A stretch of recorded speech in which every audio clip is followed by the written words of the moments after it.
¿Qué es más arriesgado, invertir en bolsa o guardar el dinero en el cajón? Es mucho más arriesgado dejar nuestro dinero en el cajón, no porque nos lo puedan robar, sino porque hay un impuesto al ahorro que hace perder continuamente valor a ese ahorro en el cajón, que se llama inflación. Cuando la gente se dé cuenta que la inflación es un impuesto que nos obliga a invertir para no perder ese impuesto, se dará cuenta que invertir en bolsa es volátil, pero no arriesgado. ¿Cuál es para ti la mejor estrategia de inversión? La mía. Doctor en Economía y máster en Banca y Finanzas, Xavier Brun es profesor universitario y director de renta variable europea Entrea AM, donde gestiona miles de millones de euros. Fue nombrado mejor gestor de carteras en 2022 y hoy te revela cómo invertir con criterio cuando todo parece incierto. La bolsa es el lugar donde hay que estar para generar riqueza, para que nuestro dinero trabaje. ¿Qué es lo que suelo recomendar? Estamos en una época dorada para la gestión activa. Los fondos que gestionamos tienen potencial del 13-14%,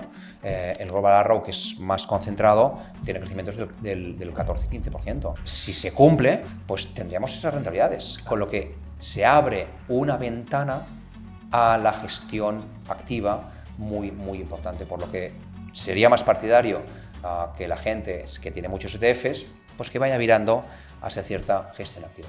¿Cómo eliges ese momento o qué señales te dan a ti para entrar en el momento más bajo y salir en el alto? ¿Cuándo has de entrar? Cuando las empresas están prácticamente en pérdidas, ganando muy poco dinero, cuando hay continuas ampliaciones de capitales, cuando escuchas o lees en la prensa que una compañía ha quebrado. Si ha quebrado es la mejor forma. Entra a saco en ese sector. Es un poco contradictorio a nuestra forma de pensar, ¿no? Claro. Dame esos 4 números que tú consideras fundamentales para analizar una empresa. Mira, 3 cosas. La primera.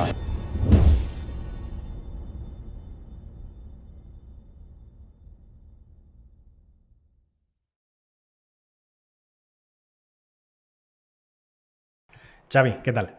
Hola, muy bien. Hoy vamos a empezar de una forma diferente. Normalmente no suelo presentar a la persona que tenemos enfrente, pero esta vez sí que lo vas a hacer tú mismo. Entonces, ¿quién es Xavier Brun? ¿Qué haces actualmente? ¿Y por qué estás donde estás? Pues Xavier es un apasionado de lo que trabaja, le gusta muchísimo y tengo la suerte de trabajar de lo que me gusta, ¿no? ¿Y qué es esto?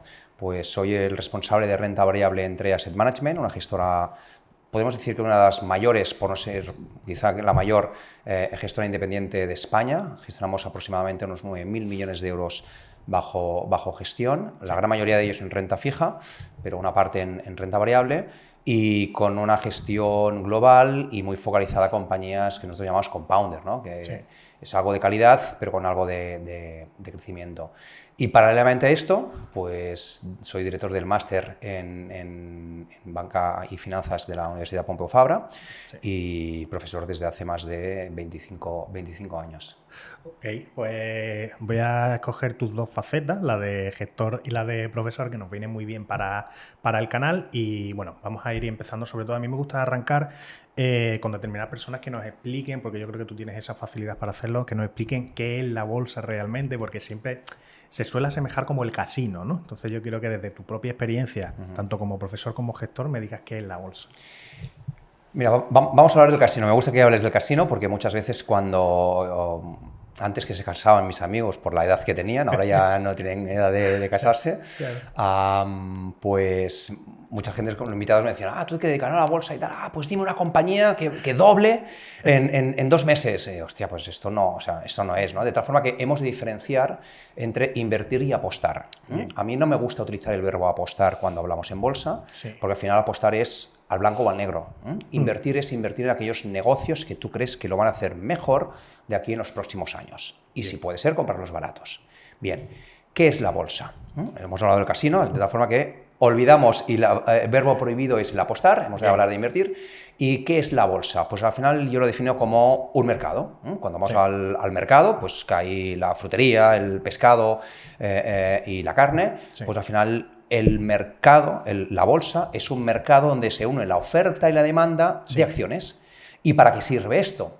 Pues si una empresa quiere acometer una gran inversión, puede ir al banco de primeras y pedirle préstamo. Pero si al final esa inversión es lo suficientemente grande como para que el banco le diga, oiga, señor, yo no puedo financiarle todo, al final es como un piso, ¿no? Cuando nos compramos un piso, el banco te dice, yo te financio hasta el 80%.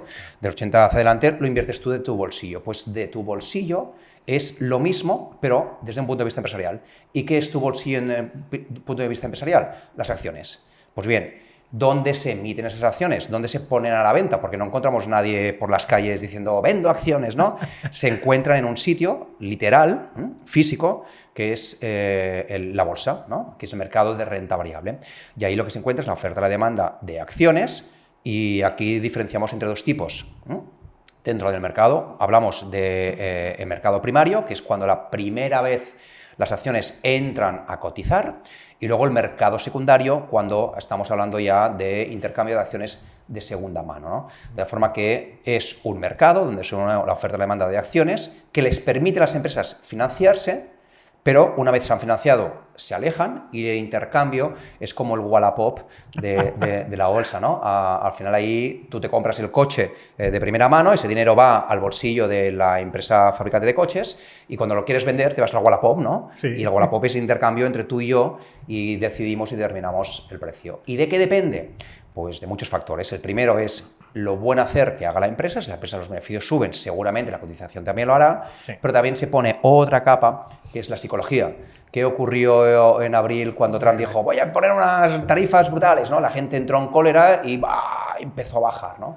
De tal forma que siempre decimos que hay una connotación muy, vamos a decir, psicológica dentro de los mercados que nos aprovechamos nosotros, los profesionales, que miramos desde fuera toda esa parte de sentimiento, pues para comprar buenos negocios a precios muy atractivos. Luego tocaremos mucho esa parte psicológica, porque es muy importante justo lo que estás comentando, y más en alguien como tú, que gestiona tanto dinero. Entonces, tienes como ese beneficio, ¿no?, de que gestionas mucho, tienes una responsabilidad sobre tus hombros enorme, y que el aspecto psicológico tiene que ser fundamental. Entonces luego lo vamos a tocar. Genial. Pero antes me ha gustado mucho cómo has explicado la bolsa y justo lo que es mercado primario y lo que es mercado secundario, es algo que nunca se había tocado aquí, entonces es algo que yo sabía que ibas a apostar bien por ello. Y después, cuando hemos hablado de invertir, apostar, siempre hay como una arista más, que es especular. Cuéntanos si... Es que también se asocia mucho a la inversión en bolsa como la especulación. Cuéntanos al respecto. Mira, especulación es especulación barra apostar. Es lo mismo, no hay diferencia. Justo. Porque la especulación al final... abro un paréntesis. Vamos a poner otro ejemplo de especulación, algo más tangible. Vamos a especular con el inmueble. Bien. Que esto, la gente que tenga más primaveras en la espalda, el 2008 lo tendrá relativamente cercano, ¿no? Pues esa especulación que era, compra un piso porque mañana te lo puedes vender más caro, cómprate algo porque mañana lo puedes vender más caro. Era irracional la continua subida de los valores, empujado, ¿por qué? Por una compra impulsiva. Da igual el valor, me da igual que sea caro o barato, me da igual que el precio por metro cuadrado en cualquier zona sea, no sé, 50.000 euros metro cuadrado, ¿no? Sí. Esa irracionalidad me da igual. ¿Por qué razón? Porque sé que si lo compraba, a la semana siguiente eso lo vendía. ¿Hasta qué? Hasta que se para la música. Es lo mismo que pasó con los tulipanes.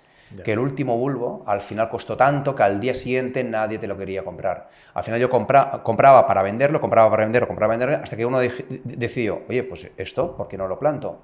Ahí se paró la música, y ¿qué ocurrió? Pues todo, la burbuja disminuyó, ¿no? De tal forma que una introducción amplia para el tema de la especulación, y ahora vayamos a la especulación. ¿Por qué se especula?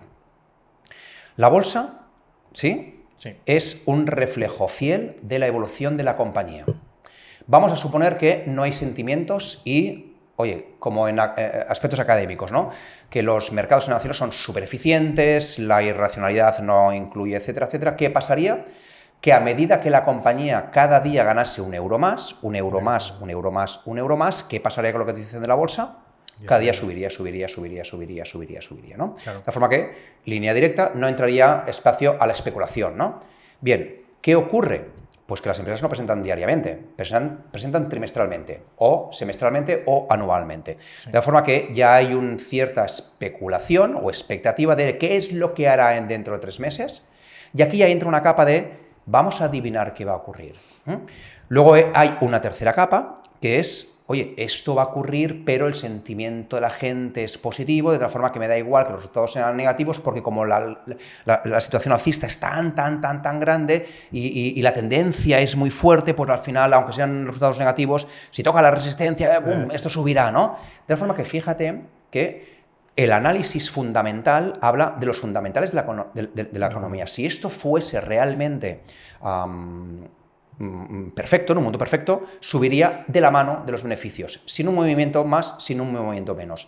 En cambio, como la presentación de resultados son trimestrales, semestrales o anuales, más la psicología de los inversores, ¿qué permite?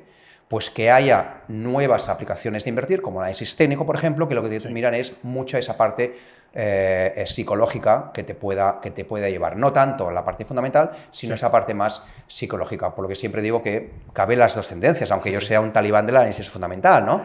Pero esto es lo que aplica. Pues bien, esa especulación, ¿qué implica? ¿O qué hace? Pues intenta ver en qué se están equivocando esta gente que hace análisis fundamental para determinar, oye, si este trimestre pues los resultados serán mejores o peores de lo que espera estos analistas del sell side, ¿no? De tal forma que esa especulación es el intentar adivinar, el intentar predecir normalmente a corto plazo cómo serán los beneficios. Cuando saltas esto y miras el mar de fondo, te relajas y te olvidas de los movimientos a corto plazo. Ha sacado a colación la crisis de los tulipanes. Se asocia mucho a las criptomonedas y Bitcoin con los tulipanes. ¿Piensa que es algo similar o que es algo totalmente diferente? Estás tocando un tema en el cual soy cero experto. Vale. Y debería analizar, ¿no? A mí eso de levantar la bandera de no, eso no es mi círculo de competencia, esto está muy bien Warren Buffett. Claro. Pero uno que, oye, pues al final tienes que saber de todo, ¿no? Claro. O intentar saber la medida de lo posible de todo, pues me falta experiencia, ¿no? Vale. Pero bien, criptomonedas. Criptomonedas, creo que hay dos tipos de criptomonedas. ¿Vale? Desde fuera, ¿eh? O sea, sí, fíjate, sí. Desde el conocimiento, ¿eh? Me gusta ¿sí? tu punto de vista a partir de ahora. Yo veo dos tipos de criptomonedas. Las criptomonedas en las cuales no hay nada detrás, por lo que suben justamente igual que los tulipanes. Yo compro porque esto es un ICO, ¿no? De una criptomoneda y cuando la saque la venderé por un 100% más. Ahí es especulación pura y dura, no sabes lo que hay detrás y te da absolutamente igual. Solo esperas que alguien te lo compre a un precio superior. Sí. Y luego hay otras criptomonedas, en la cual está aquí el Bitcoin, por ejemplo, donde ya se ha establecido en una criptomoneda ampliamente aceptada, ¿no? ¿Y cuál es la otra moneda ampliamente aceptada con bastantes más años de experiencia? El oro. El oro. De tal forma que podríamos hacer un paralelismo oro con Bitcoin. Yo recuerdo que hice un paralelismo en su día, hace bastantes años, si lo hubiera sabido, hubiera comprado Bitcoins, ¿no? Claro. Donde lo que hacía era el ejercicio de imprimir todos, o sea, de hacer un valor de todo el oro imprimido en todo el mundo, es decir, todo el oro que se ha extraído, ¿cuánto valdría hoy día?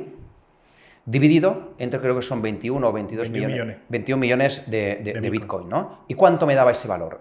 Creo recordar que cuando estaba 2.000 y pico euros la onza, me daba un valor de 300.000 euros. Es decir, si hago Bitcoin entre todo el oro invertido, me saldría 300.000. Vale. Pues coño, parece que se está acercando, se va a acercar, ¿no? Se va acercando. Pero bueno, lo que vengo a decir con esto es que si es una moneda comúnmente aceptada, pues igual que el oro es comúnmente aceptado, pues seguramente esto lo será.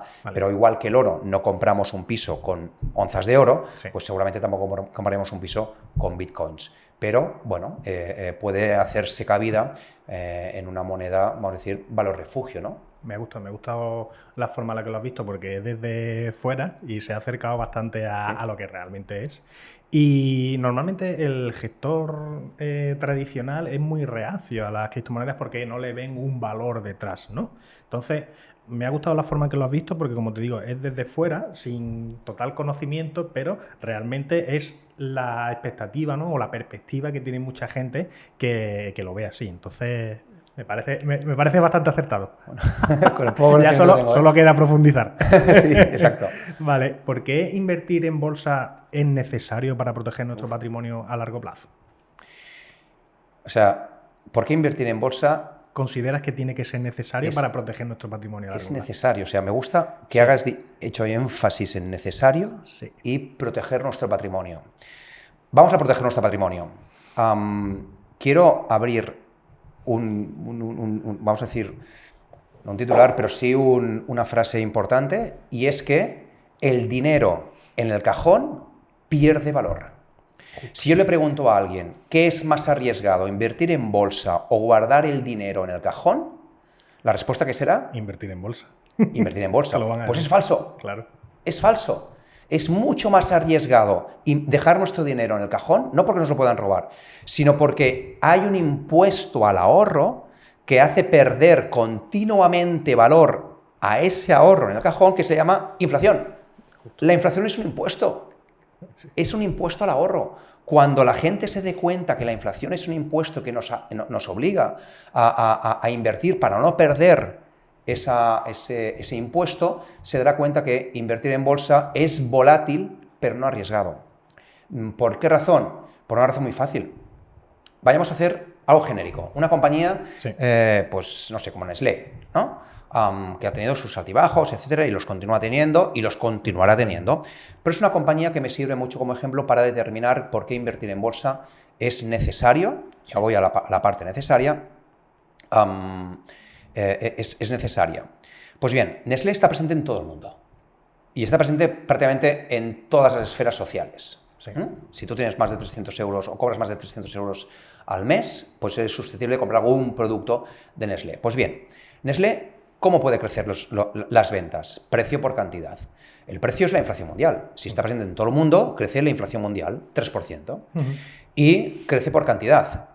La cantidad que es el PIB mundial. Producimos más, y ese es el 3%. Pues bien, las ventas te pueden crecer más o menos de media, ponle un 6%.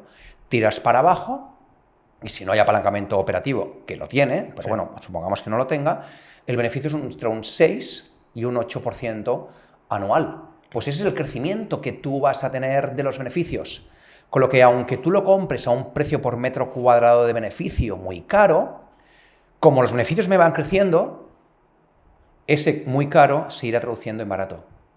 Claro. Con lo que esa inversión en bolsa a largo plazo te irá de la mano de ese crecimiento del 6 y 8%, que es superior a la inflación y como consecuencia superior a ese riesgo que tenemos de guardar el dinero bajo el cajón. Yo creo que has dado la clave, y la clave es largo plazo. Es decir, el tiempo juega a nuestro favor cada vez que inviertes en bolsa. Entonces, a esta persona que nunca ha invertido o que todavía no ha dado ese paso es porque lo percibe, o sea, somos muy cortoplacistas. Pensamos que a corto plazo eso te va a dar o mucha rentabilidad, ¿no? O quizás es fruto de las películas, ¿no? De que ves al típico inversor en bolsa tal forrándose a corto plazo. Pero si ves el largo plazo, evidentemente es algo que te va a ayudar. Entonces, ¿qué papel juega el tiempo en la inversión en bolsa? Es la clave. O sea, tú lo has tocado, es la clave, ¿no? Volviendo otra vez al ejemplo de Nestlé, si me das crecimiento del 6 y el 8% anual, es un crecimiento del 6-8% sobre los beneficios actuales. Claro. Si yo gano 100, el año que viene ganaré 108, pero el año que viene siguiente ganaré el 8%, no de 100, de 108. De ahí viene el interés compuesto, y el interés compuesto es así. ¿Vale? De tal forma que tú lo ves, cuesta mucho al principio, a partir del quinto, sexto, décimo año, ya ves la potencia espectacular que tiene el interés compuesto, ¿no? Por lo que cuando invertimos en bolsa, el largo plazo es importante, pero para evitar, yo invierto y me espero, lo importante no es hacerlo todo de golpe, sino es hacerlo de forma recurrente. Siempre ir invirtiendo de una forma constante en la bolsa, porque es la mejor forma de que el tiempo te juegue a tu favor, ¿no? Vamos a hacer una pregunta muy genérica y es la típica de ¿piensas que la inversión en bolsa es para todo el mundo? Lo es. Lo es. Lo es. Lo que pasa es que hemos de diferenciar invertir en bolsa en invertir en acciones. Bien. ¿Sí? Pero sí es lo mismo, Xavi, ¿no? Es lo mismo, ¿no? Permítame el pequeño matiz. Invertir en bolsa es invertir en índices, en algo, vamos a decir, diversificado. Invertir en acciones es comprar una acción, 2, 3, 4, 5. ¿Sí? Eso es muy arriesgado. Para lo bueno y para lo malo. Sí, pero es muy arriesgado. ¿Sí? Si lo aciertas, genial. Lo puedes hacer mejor que, vamos a decir, que la bolsa en genérico, que los índices en genérico.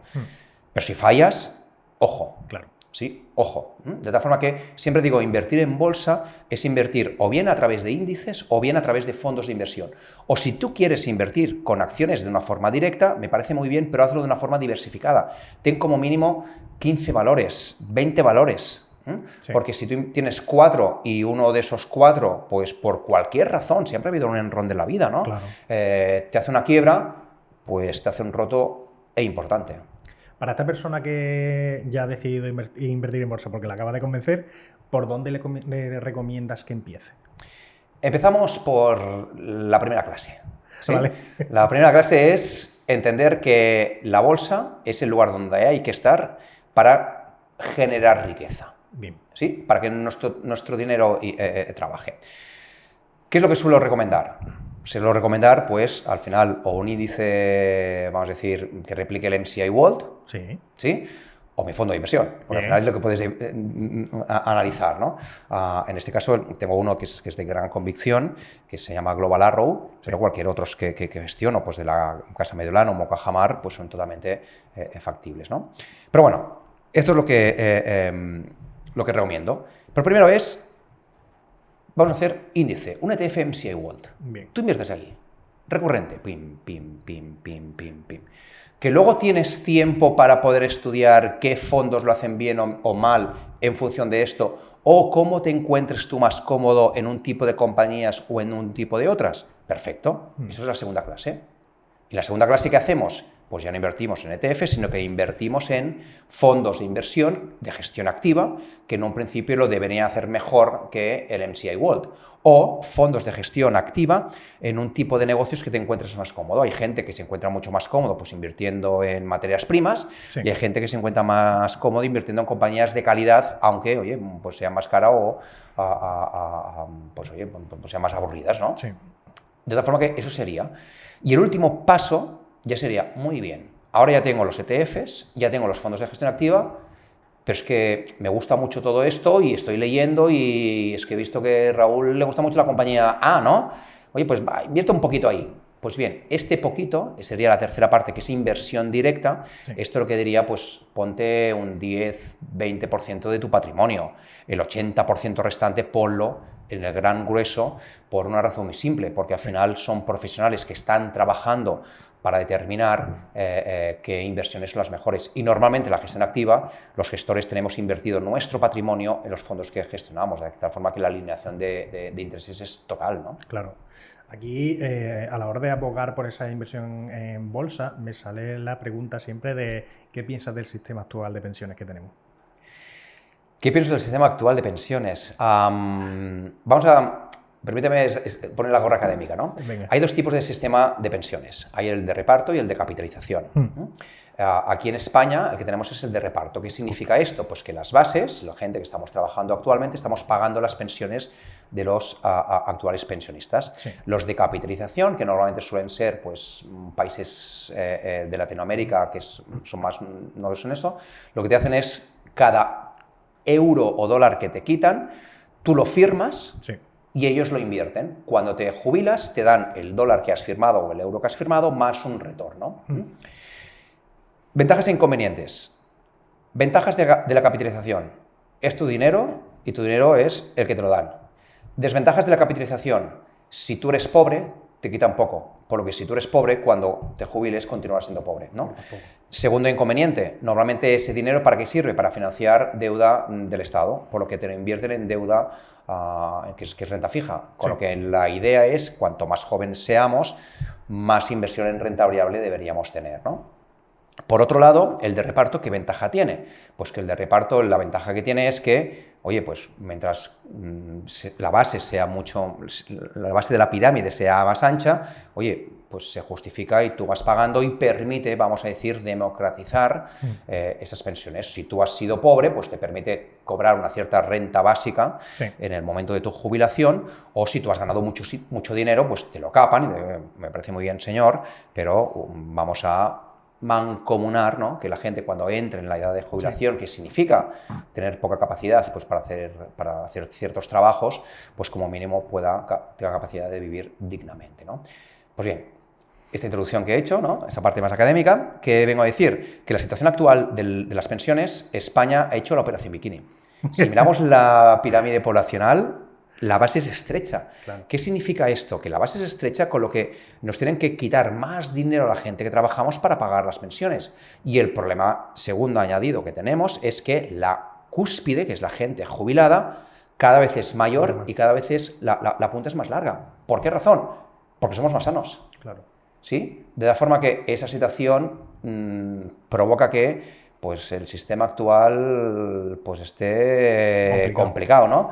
Porque se soluciona, uno, incrementando muchísimo los impuestos recaudados, cosa que creo recordar un paper que se hizo en una universidad que no sé si era el 70%, te tendrían que retirar el 70% de tu salario, o aportar como 20 millones más de españoles al país, Sí.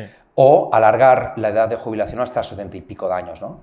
Claro. Así que fíjate que están añadiendo parches, la edad de jubilación ya se Te lo iba a decir. ha adelantado, pero bueno, yo creo, Raúl, tú y yo, no sé si cobraremos pensiones. Por esa razón, Claro. cuanto antes se piense en el largo plazo y en tener bien estructuradas nuestras inversiones, Claro. mejor. Olvidémonos del plan de pensiones, pensemos desde hoy que no nos pagará nada el Estado y trabajemos para cobrar nosotros mismos una renta en el momento de la jubilación. Es que creo que lo que acabas de decir es justo, y para todas estas personas que están entre 20, 25, 30 años, no saben la suerte tan enorme que tienen de que exista tanto conocimiento actualmente y que puedan emplearlo a su favor para que dentro de 20, 25 o 30 años tengan justo lo que comentamos, o una pensión paralela a la posible que tengamos del Estado o que tengan del Estado, o alcanzar la tan ansiada, ¿no?, libertad financiera. Entonces, justo lo que acabas de comentar me gusta mucho, porque evidentemente el sistema actual de pensiones va a patinar, o está patinando poco a poco, y va a terminar patinando de una forma en que va a tener que haber una solución drástica y no le va a gustar a nadie, y no sabemos si será o no será, pero antes de que el Estado nos salve la papeleta, pues vamos a buscarnos nosotros la vida para no depender del Estado. Entonces, ¿tú piensas que se ha democratizado la inversión actualmente? Yo creo que sí, y lo que se ha hecho ha sido aumentar los canales de acceso a información financiera. Bien. Antes, alguien que quería informarse desde un punto de vista financiero, y te hablo antes, hace 20 años, Sí. ¿dónde iba? Al banco. Y el banco le daba la información pues limitada, porque al final pues, no tenían toda la información, o una información quizás sesgada, ¿no? Claro. Hoy día hay gente que se quiera informar desde un punto de vista financiero, pues al final tiene un montón de vías, ¿no? Sí. Lo que se ha democratizado es el acceso a la información. Con lo que hay gente como tú, o como vosotros, pues Sí. que al final, hostia, yo os aplaudo porque sois sois un trabajo necesario en un país como el nuestro, ¿no? Claro. Y lo que permitís es justamente esa democratización del acceso a la información. De la forma que sí, se tiene muchísimo más acceso, y lo que tiene que hacer cada persona es, oye, pues tener cuanta más información financiera mejor, Claro. ¿no? Y no significa, y las finanzas no es algo complicado. Yo siempre lo digo, cada persona tiene dos prioridades en la vida, o dos preocupaciones en la vida. Una es la salud Ya. y la otra es el dinero. ¿Sí? ¿Verdad que cuando nos duele algo, buscamos por internet, qué tendré, no sé qué, y la gente, los doctores te dicen, no busques por internet, tal, ¿no? Porque te hablan y te automedicas y tal y cual. Pues esto es lo mismo, ¿sí? Pues ¿por qué no lo dedicamos exactamente lo mismo en otra segunda preocupación, que es la salud financiera, ¿no? Hay muchas cosas por internet, pero acude a profesionales o acude a gente, oye, pues que está intentando buscar un mensaje con cierto criterio, que es el que hacéis vosotros. Sí. De la forma que, oye, pues lee el podcast, no únicamente todos Sí, los que sí. hayas hecho tú y todos los que haya hecho Claro. otra gente, ¿no? De la forma que toda esa captación de información, cuanto más formada esté, más ordenados estarán sus ahorros, más independencia tendrá de distintas empresas financieras y más tranquilidad tendrá en momentos de altibajos, por ejemplo, en la bolsa Sí. o en la renta fija. Si no existiera Bloomberg, análisis técnico y demás, me encantaría ponerme en tu cabeza hace 20 años, ¿cómo lo hacíais vosotros? Bueno, ¿cómo lo hacías tú en este caso? Porque es que ahora, es como dicen, ¿no? Hay mucha información y entre comillas, bueno, realmente es más fácil de lo que piensa la gente. Es fácil encontrar esa información, analizarla y demás, pero cuando no había internet, ¿cómo lo hacíais? Pues me encanta que me hagas esa pregunta, ¿no? Y permítame hacer un poco la historia, porque Sí. yo al final ya tengo unas cuantas primaveras en el sector. Empecé en el mundo de la gestión hace 20 años. 20. Y empecé en una gestora relativamente pequeña, donde al final no se hacía un análisis profundo de las compañías, solo se miraba múltiplo, por algún gráfico, olfatímetro, no era mucho. Y, tío, pues compro esta compañía, compro la otra. Pero lo que me gustó fue que había pues, libros de Warren Buffett y empecé a estudiar, ¿no? Es de forma autodidacta, ¿no? Y me apasionó, o sea, devoraba libros, o sea, era de una forma espectacular, o sea, devoraba, iba a conferencias, recuerdo, de Bestinver en su día, ¿no? Con Paco Paramés, Eduardo García Paramés, ¿no? Y hostia, lo escuchaba y tal, y me gustaba mucho. Y ahí tenía, pues, toda la fuente de información era Bloomberg, principalmente. Y para aquellos que no sepan qué es Bloomberg, Bloomberg es una herramienta de información a tiempo real y una biblioteca espectacular de datos financieros. Sí. De datos financieros. Pues bien, esto era una pasada. ¿Cuánto cuesta esto al mes? Pues bueno, pues 3.000 euros al mes. Sí. Pues bien, pocas personas se lo pueden permitir. Pues bueno, nosotros lo teníamos.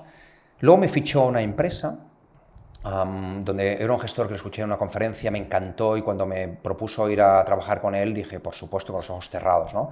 Y gracias a él es lo que aprendí a todo el análisis fundamental.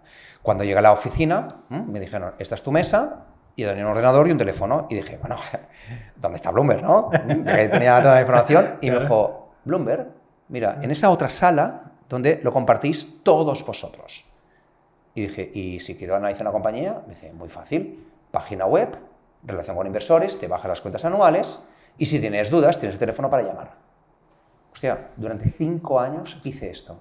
Hostia, trabajo de campo puro, ¿eh? Claro, y el análisis era Excel en blanco, literal. Qué bueno. Y claro, para no rellenar de datos, que al final te hacen un gesto de Excel, que al final un cambio te hace cambiar todo y no sabes el por qué, iba a la simplicidad, a la esencia, al perfume del negocio, que se traduce en 4 números.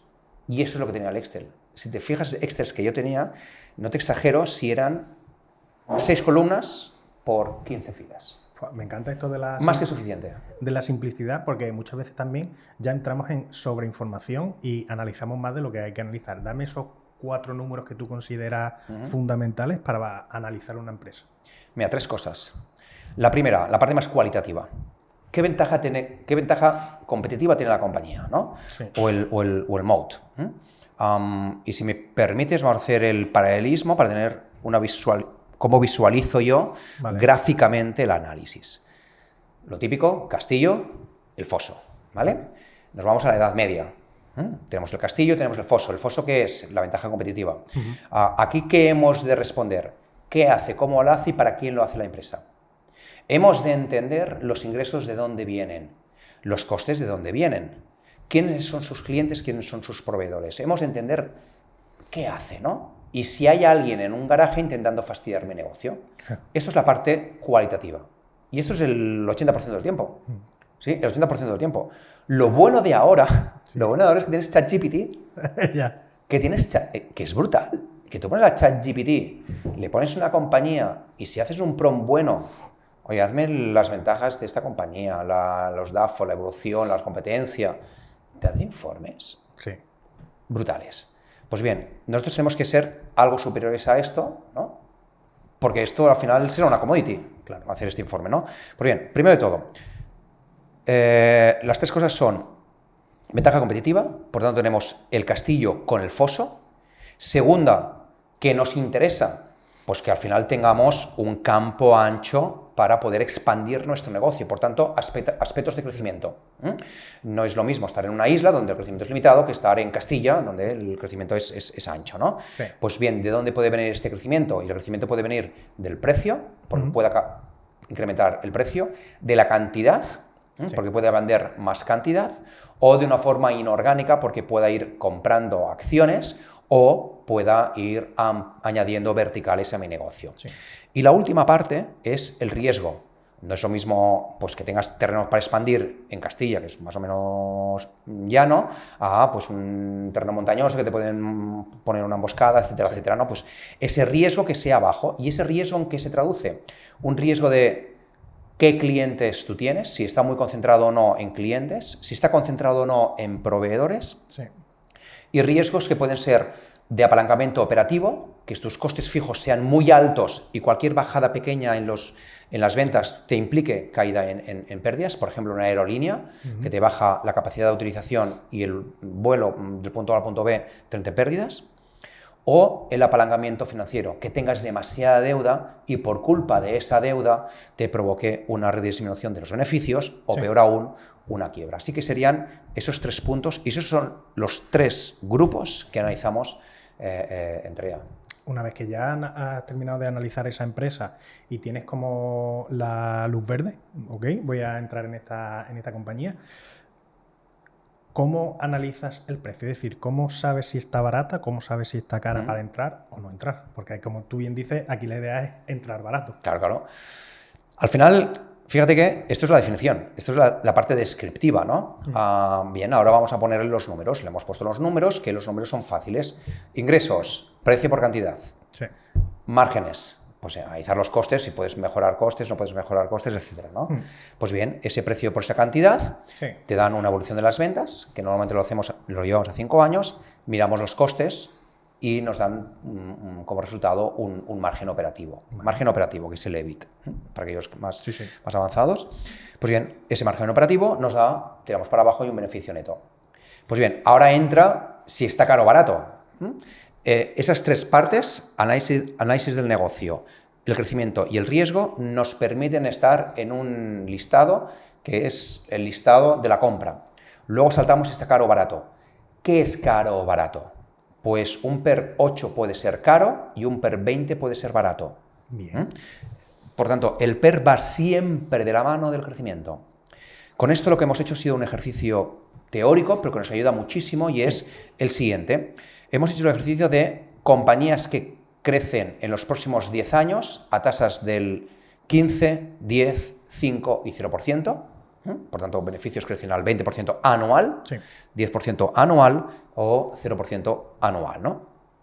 El 10º año, todas pasan a crecer, me da igual lo que hayas crecido, al 3%. ¿Por qué razón? Porque aunque tú hayas crecido mucho, llegará un momento en que tú ya has llegado a todo el mundo. Por tanto, el crecimiento será el mundo, ¿no?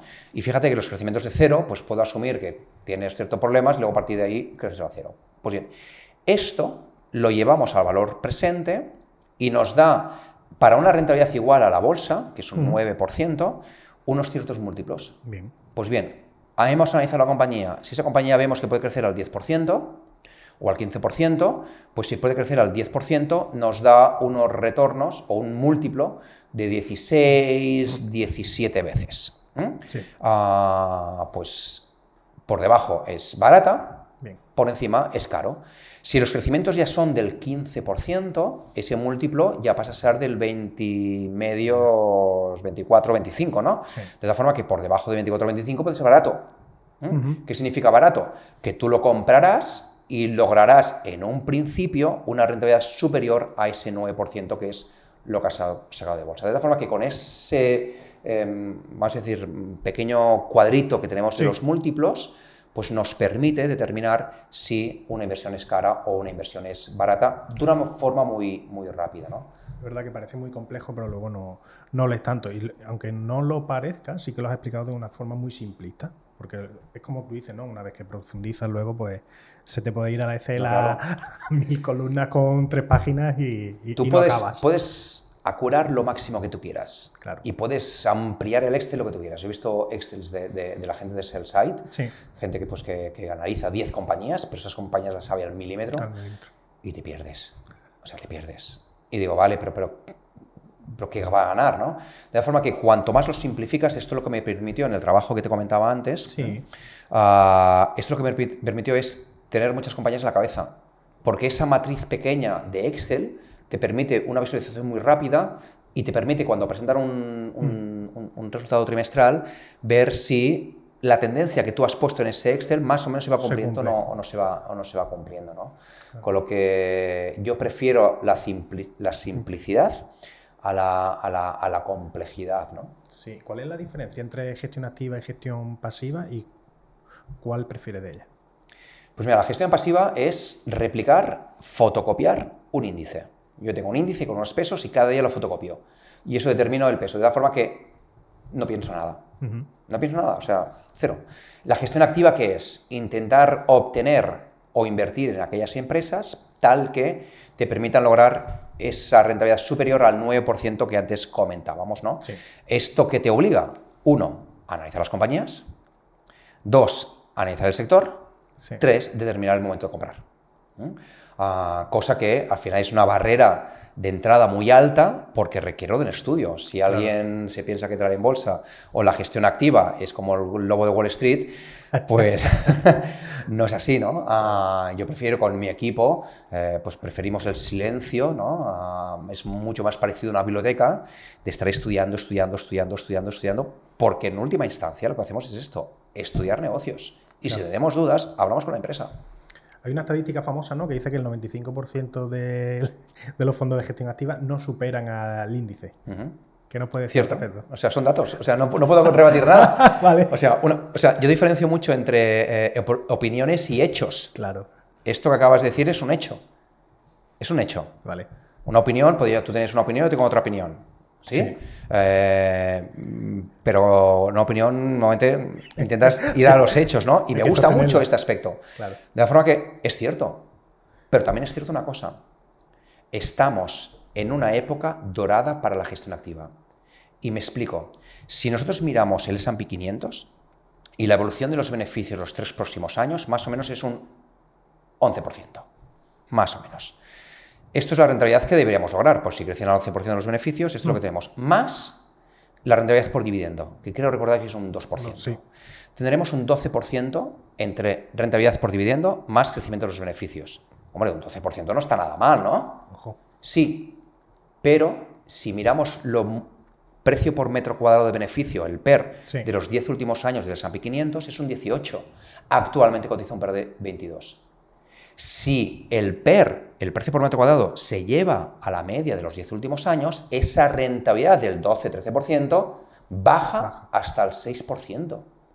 Hacemos lo mismo para Europa y me da un 9%. Hacemos lo mismo para MSCI World y me da un 6,5%.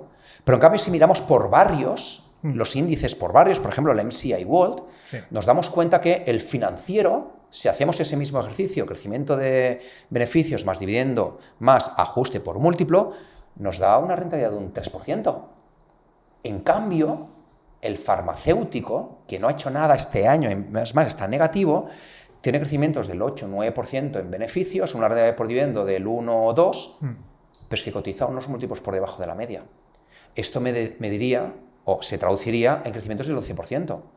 Además, si rascamos y hacemos más capas y buscamos ya no los barrios, sino las casas o los edificios dentro de esos barrios, o las flores que hay dentro de esos barrios, nos damos cuenta que hay compañías extremadamente buenas, con crecimientos de doble dígito, sí, con grandes ventajas competitivas, con poco riesgo, cotizando múltiplos de 14, de 15, de 16.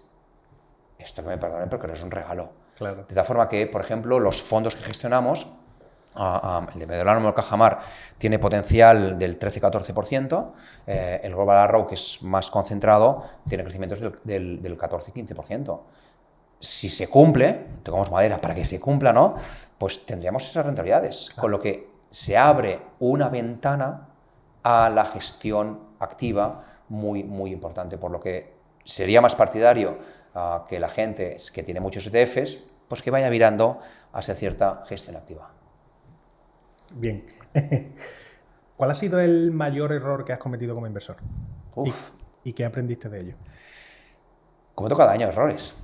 Bien. O sea, no hablemos del pasado, hablemos del presente y del futuro seguramente habrá. O sea, sí. Pero, ¿qué me permite? Yo recuerdo que cuando hice la tesis doctoral, mi director de tesis remarcaba muchísimo en qué se ha hecho y qué se ha avanzado, qué se ha hecho y qué se ha avanzado, qué se ha hecho y qué se ha avanzado, ¿no? De forma que qué se ha hecho y qué se ha avanzado, lo que hago es qué errores he cometido, vale, o lo mejor, qué errores han cometido otros y cómo avanzamos. Por lo que al final lo que tengo es, vamos a decir, un cuadro de un montón de líneas, donde lo que hacemos es un chequeo antes de invertir. Y lo aplico muchísimo a un piloto de una aerolínea. Vale. Yo esta mañana he cogido un avión y el piloto pues tenía un listado y hacía el check, ¿no? Bajaba del avión, miraba las alas, el motor, etcétera, etcétera. Y esto lo hace cada vez que hace un despegue. Cada vez. El piloto debe decir, qué coñazo, pues siempre está bien, ¿no? Pero está obligado a hacerlo. Sí. Porque a veces salen con los dedos de cuidado, que en esta área no sé qué, y en ese momento aparece el retraso, bla, bla, pero es por seguridad. Sí. Pues bien, esto es lo que hemos hecho y lo que hacemos es, cada error va de la mano de un aprendizaje. ¿Cuál ha sido el último error?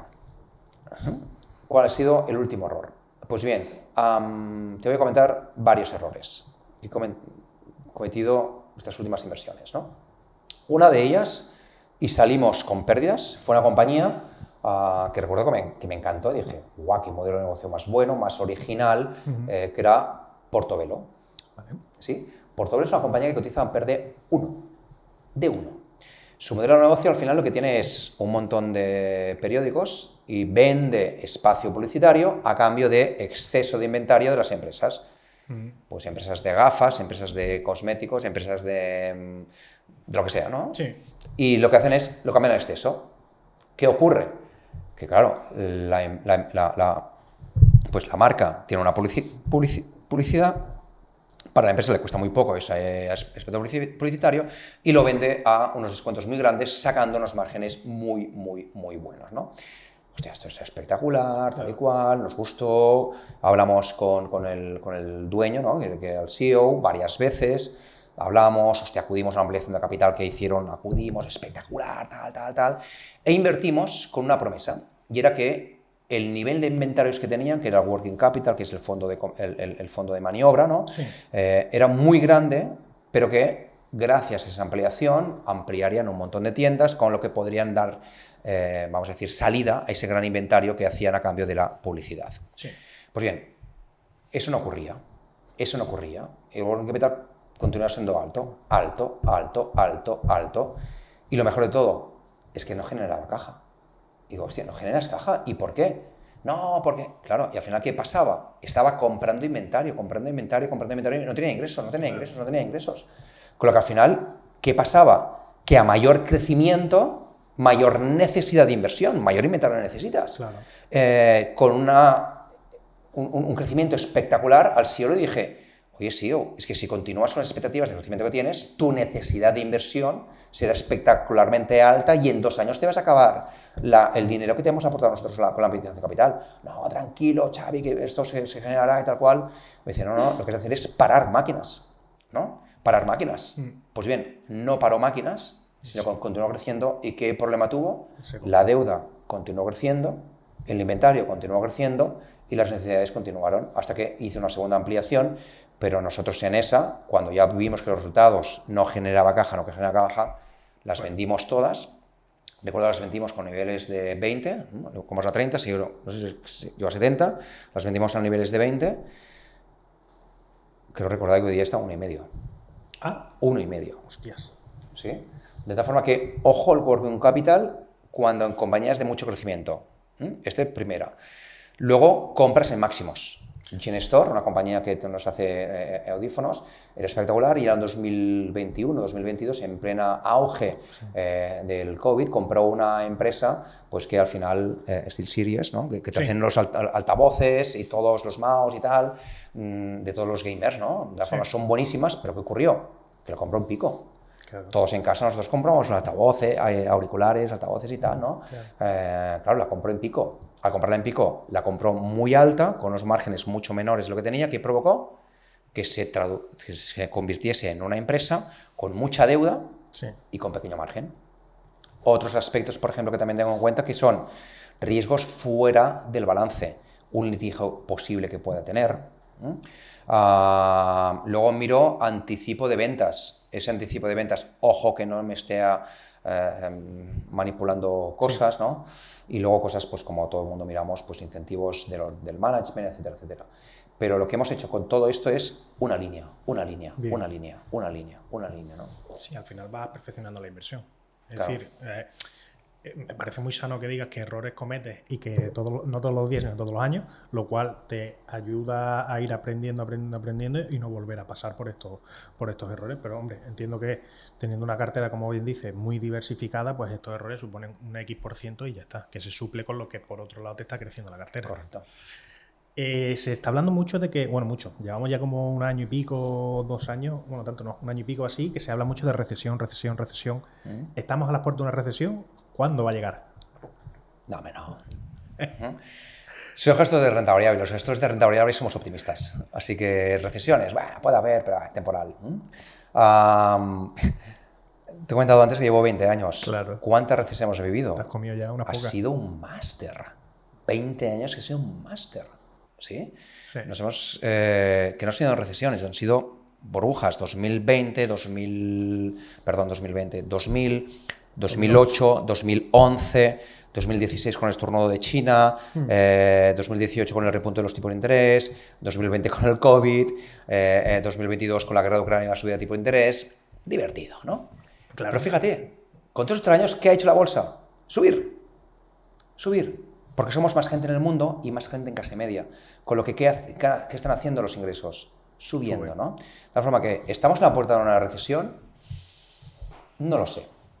Sí, yo recuerdo en el año 2022 que mucha gente decía que por culpa de la subida de tipos de interés estaríamos en las puertas de una recesión y no era partidario de esto. Incluso lo comentaba en mi equipo.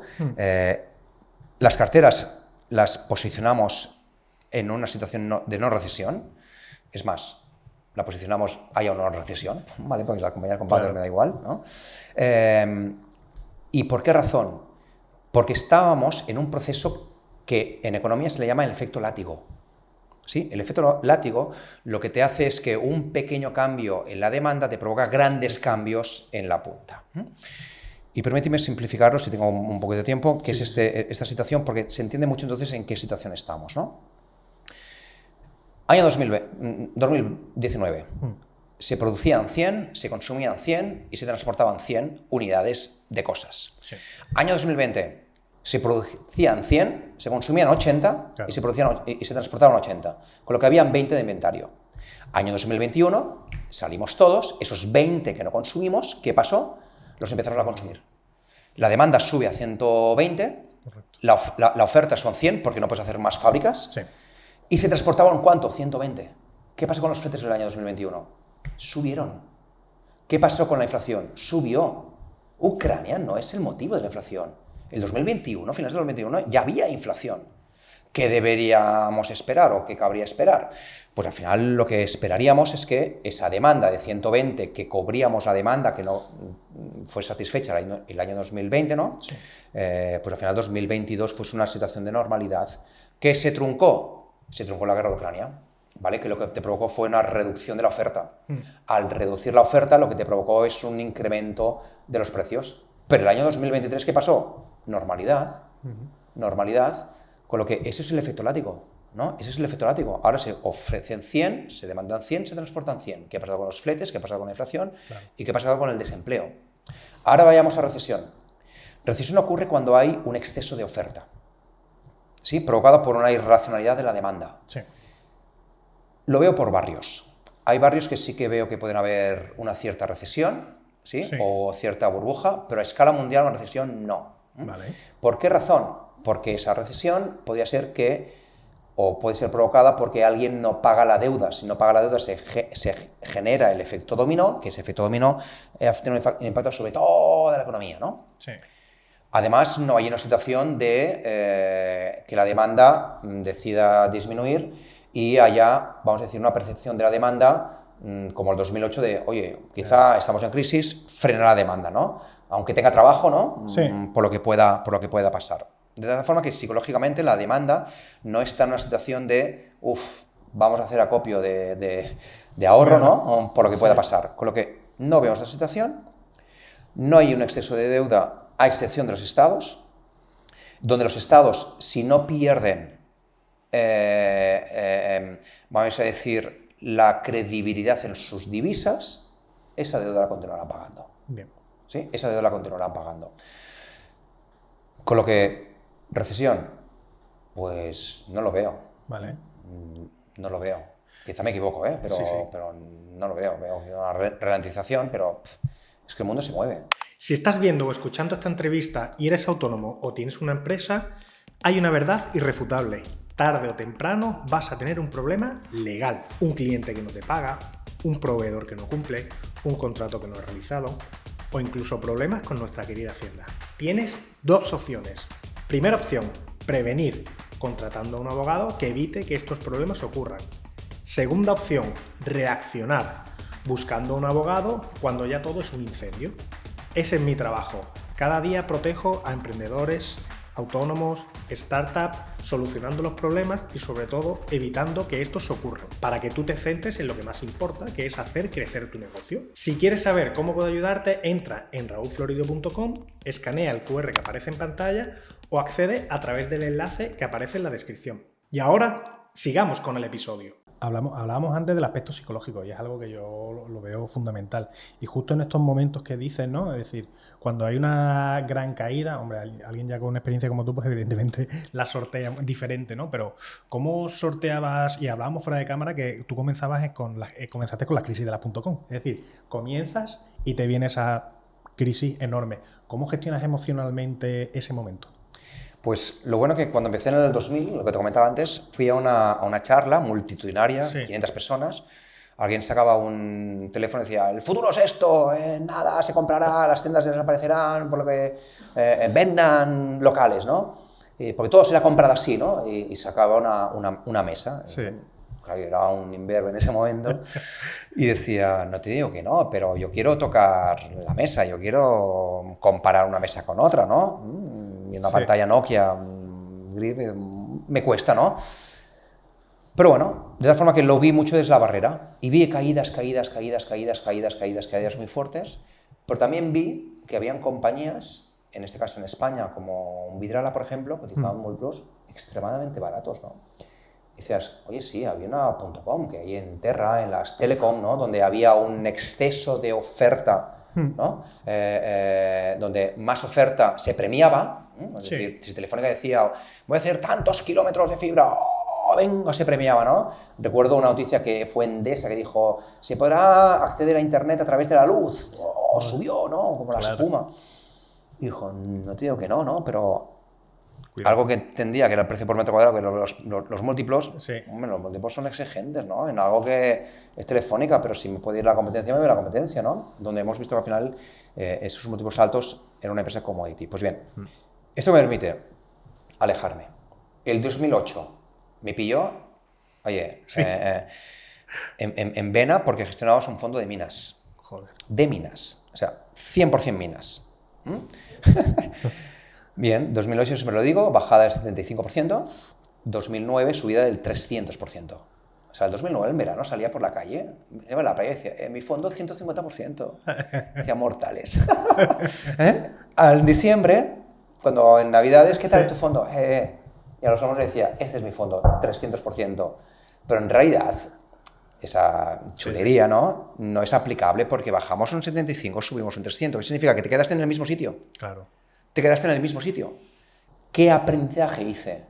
La importancia de la valoración, la importancia de olvidarte de las cotizaciones. Si tú te crees en tu valoración, si tú crees que tu valoración es correcta, a muerte con ella, porque la puedes defender. Sí. Con lo que ese es el aprendizaje tan fuerte que tuve. De tal forma que cuando hay caídas, el año 2020, recuerdo que fue un lunes caída, martes caída, miércoles fue el ojo del huracán, tranquilidad. Jueves y viernes 10 para abajo, cerré pantallas. O sea, no quiero, quiero centrarme en lo que sé, en lo que domino, que es las valoraciones. ¿Me las creo? Sí, pues a muerte. Claro. Ya, pero es que el trimestre que viene no sé lo que ganará, porque claro, que me da igual. ¿Nos las creemos sí o no? Y en eso soy muy talibán. De la forma que cuando alguien me comenta, no, es que la media móvil, no, es que el soporte, no, tal, lo que tú quieras, ¿te crees la valoración? ¿Sí o no? Claro. ¿Y utilizan las caídas para comprar más? Que es algo que se suele recomendar. Si tienes pólvora, sí. Vale. Pero nuestros fondos son 100% invertidos. Bien. ¿Sí? De la forma que lo que solemos hacer es en las caídas, Sí. por ejemplo, estas últimas caídas que ha habido, lo que hemos hecho ha sido qué compañía tiene más potencial. Vale. Hemos tenido que haber hecho los deberes, ¿sí? Y es tener todo el listado de compañías bien analizadas, las que nos gustan, Sí. y determinar en esas compañías cuáles tienen mayor potencial, y si incorporar esas compañías en cartera sustituyendo otras, pues te permiten un mayor potencial. Vale. Pues fue el caso, habían compañías, por ejemplo, teníamos Catalana Occidente, que le hicieron una OPA, Sí. la continuamos teniendo en cartera, claro, un precio de OPA no caía, ¿no? Y pues fue la Catalana Occidente y compramos otras compañías, ¿no? Vale. O incrementar algunas que hicieron una recuperación muy fuerte, como por ejemplo DSV, Sí. y pues bajamos DSV y compramos Novo Nordisk, ¿no? Que, Vale. que no había. De tal forma que siempre es lo que digo, delante de caídas. Esto es como cuando te preparas una maratón. Lo importante no es el tiempo que haces desde la salida hasta la meta, ¿no? Claro. Sino el entreno que haces desde la meta hasta la siguiente salida. Si tú estás entrenado y te sales y tienes una crisis, si estás bien analizado y bien estudiado, oye, al final pues son cosas que pasan. Claro. Piensa que la volatilidad de los índices es un 15%, que significa que el 63%, o sea, que el 36% de las veces, ¿no?, cae más de un 15% de máximos a mínimos. Sí. Que no significa que en un día, ¿no? Pero de máximos a mínimos cae más de un 15%. Pues oye, aprovecha esa volatilidad. Haz que esa volatilidad sea tu amiga y no tu enemiga, ¿no? ¿Qué señales te indican que el mercado está siendo emocional? Me da la indicación los márgenes de seguridad que tenemos. ¿Los? Márgenes de seguridad, que es el potencial de revalorización de las compañías. Nosotros al final tenemos revalorización, por encima del 50% es de color muy verde, ¿no? De 50 a 10 es color anaranjado menos verde, ¿no? Y debajo de 10 pues ya se va al color rojizo, ¿no? Donde el rojo es rojizo. Cuando vemos que en nuestra cartera esos márgenes de seguridad son bajos, menos del 50% en conjunto de la cartera, vemos poco verde, y en ese listado que tenemos vemos muy poco verde, sí, lo que nos está diciendo es que, tenemos que hacer más deberes para encontrar valor. Dos, es que todo está empezando a ser caro. Vale. Entonces, haciendo alusión a la pregunta que me decías, si hay una recesión, pues oye, la cartera tiene rentabilidad, o sea, margen de seguridad por encima del 50%, sí, que es nuestro estándar. Otra gente, su marca es un 100%, pero no significa que tengan potencial de 100, sino que el periodo puede ser distinto, ¿no? Entonces, es un 50%, vemos valor. Y hay compañías que parecen bien, pero en cambio, si miramos lo que decíamos antes por barrios, sí, pues hay cosas que dices, uff. Hemos hablado mucho del PER y hace mucha mención al PER. Explícalo para aquella persona, es decir, de forma simple, como tú sabes, para aquella persona que no lo conozca y cómo utilizarlo. Mira, ¿verdad que entendemos cuánto vale un piso? Sí. ¿Cuántos metros cuadrados tiene? ¿Cuánto vale el precio por metro cuadrado? Y cuando intentamos comprar un piso, lo que hacemos es un estudio de mercado. Este estudio de mercado, al final, es en esta zona el precio por metro cuadrado es tanto, en esta otra zona tanto, y de la forma que entendemos todos que en la zona prime de las ciudades el precio por metro cuadrado sea más caro que el extrarradio, sí, por los mismos metros cuadrados y por quizá la misma número de habitaciones, etcétera, etcétera, ¿no? Esto lo entendemos. Pues bien, en bolsa, la valoración, que es cuánto me vale la casa, es igual a metros cuadrados multiplicado por el precio por metro cuadrado. Pues en la bolsa es igual. Una compañía vale los metros cuadrados, es decir, los beneficios, por el precio por metro cuadrado de beneficio. Eso es el PER. Vale. Eso es el PER. Y ese beneficio es el beneficio neto. Pero si uno lo que prefiere es el beneficio operativo, al final que coja el EBIT y lo multiplico por el precio por metro cuadrado de EBIT, que es el Enterprise Value EBIT. Pues esto es el PER. Lo bueno de las empresas es que los metros cuadrados no son fijos, claro, sino que se van moviendo. Las cíclicas suben y bajan, las compañías más de calidad o las compounder se van expandiendo a medida que va pasando el tiempo. Con lo que tú puedes pagar un precio por metro cuadrado caro hoy día, sí, pero si esperas que los metros cuadrados dentro de 10 años o 5 años sean mayores, pues al final quizá no es tan caro lo que estás comprando el precio por metro cuadrado hoy. ¿Qué diferencia hay entre empresas compounder y empresas cíclicas? Para que esta persona que nos está escuchando lo pueda entender. Pues al final, haciendo otra vez alusión al inmobiliario, que aquí en España sabemos mucho, claro, claro, pero al final son los barrios, ¿no? Las compañías cíclicas son compañías donde el producto vendido o el servicio otorgado poco se diferencia de los demás. Es lo que nosotros llamamos un commodity. Ejemplo, aerolíneas. ¿Qué pasa con las compañías aerolíneas? ¿No? Organizamos el viaje. Venga, este verano, ¿no? Vamos al viaje, nos vamos a Menorca, ¿no? Venga, vamos a Menorca. ¿Qué hacemos? Miramos los billetes y los ordenamos ¿por qué? Precio. Por precio. De tal forma que el billete en un sitio o en otro, el viaje en un sitio o en otro, es el mismo. Hacemos lo mismo para compañías de internet. Sí. ¿Qué hacemos? La más barata, ¿verdad? Y el acero, que me da igual. Me da igual que lo hayas hecho en un país que en otro. Pues estos son compañías cíclicas. O son, perdón, productos comoditizados. Sí. ¿Qué ocurre si una aerolínea o todas las aerolíneas, todas ganan muchísimo dinero? O muchas telefónicas de la vida ganan muchísimo dinero. ¿Qué pasará? Que vendrá la competencia. Claro. ¿No? ¿Y por qué gana mucho dinero? Porque la demanda está por encima de la oferta. Como la demanda está por encima de la oferta, pueden poner el precio que quieran. ¿Qué pasa? Que esa oferta no entra de un día para otro, sino que tarda un tiempo. Es lo que decimos que la oferta sube por escaleras. Cuando todo el mundo gana mucho dinero en un sector comoditizado, todo el mundo intenta entrar y añadir capacidad, entra la codicia, porque claro, si yo gano 100 y hago 2 fábricas, gané 200, mi bonus será el doble, o hace todo el mundo añadir capacidad, esa capacidad nos pasamos de frenada, al pasar de frenada, ¿qué pasa? ¡Pum! La oferta está por encima de la demanda. Si la oferta está por encima de la demanda, los precios caen. Los precios caen, los beneficios también, y si tú te has endeudado demasiado para ampliar capacidad, puedes que tu empresa quiebre o pases durante mucho tiempo por un periodo que yo siempre llamo el purgatorio, que es una fase en la cual no se gana mucho dinero y estás pendiente de poder pagar la deuda, ¿no? Si la demanda va creciendo, habrá un momento que la oferta no se añade, la demanda será superior que la demanda será superior a la oferta, los precios volverán a subir, o otra vez añadir capacidad. Sí. Pues esas subidas y bajadas de los beneficios es lo que provocan la característica de la ciclicidad. ¿Qué hemos de hacer en estas compañías? Ver cuál es el beneficio promedio, el margen promedio, que me haga que la rentabilidad que obtenga por mi fábrica no sea ni demasiado atractiva para añadir capacidad, ni demasiado baja para huir o que la gente o destruir capacidad, ¿no? Esas son las compañías compounder. Las compañías cíclicas.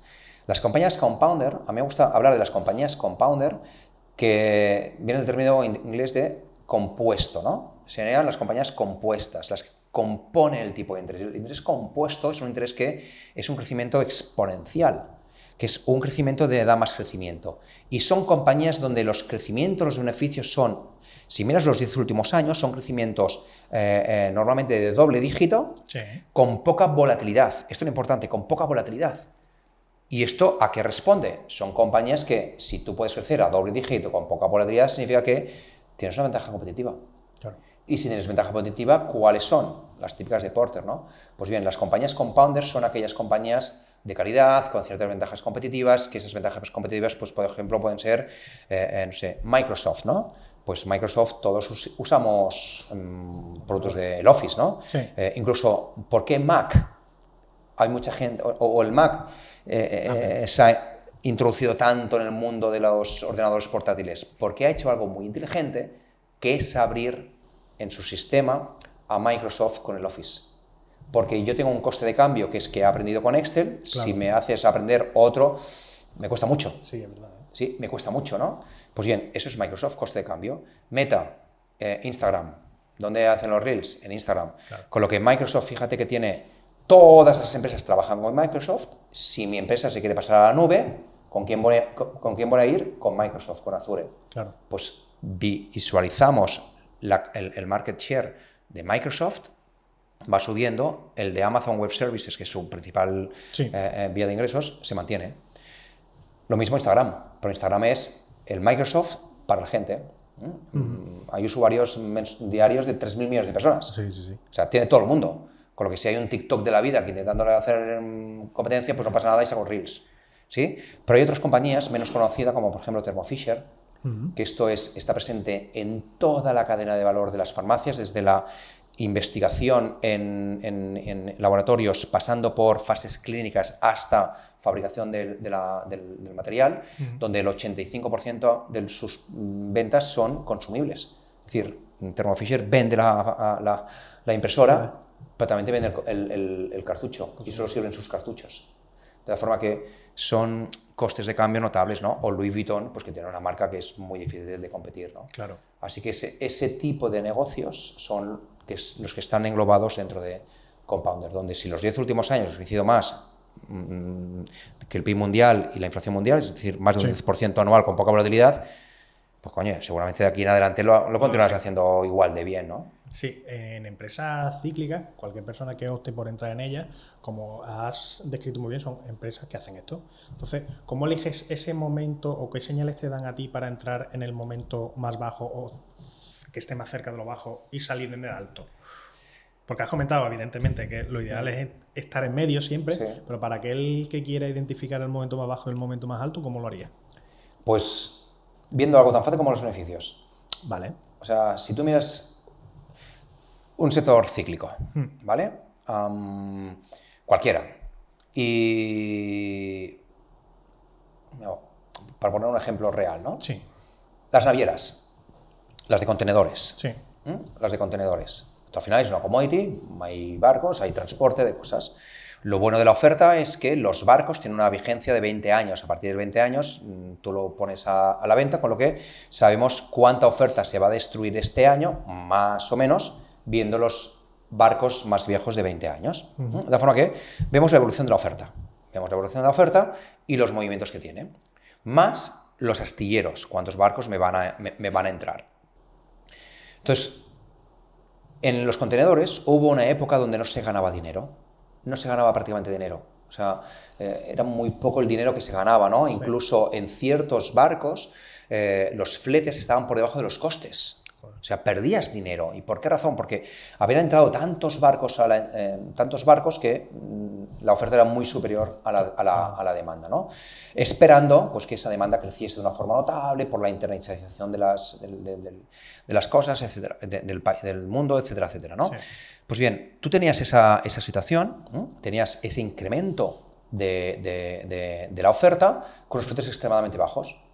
Pues ¿cuándo has de entrar? Cuando las empresas están prácticamente en pérdidas, ganando muy poco dinero, cuando hay continuas ampliaciones de capitales, cuando escuchas o lees en la prensa que una compañía ha quebrado, si ha quebrado es la mejor forma, entra a saco en ese sector. Es un poco contradictorio a nuestra forma de pensar, ¿no? Claro, pero es el momento, porque recuerdo, y siguiendo con los barcos, los LPG, sí. Liquid Petroleum Gas, que es el gas butano y propano, que no es el gas natural. Ahí había una situación que todos perdían dinero, todos, y eran tres navieras solo, sí, y perdían dinero. Claro, en esa pérdida de dinero dijimos, es que es cuestión de tiempo, claro. Es cuestión de tiempo. Lo malo es que tú calculas cuánto es el valor de esa compañía, porque esto es muy fácil. No ganan dinero, inviertes.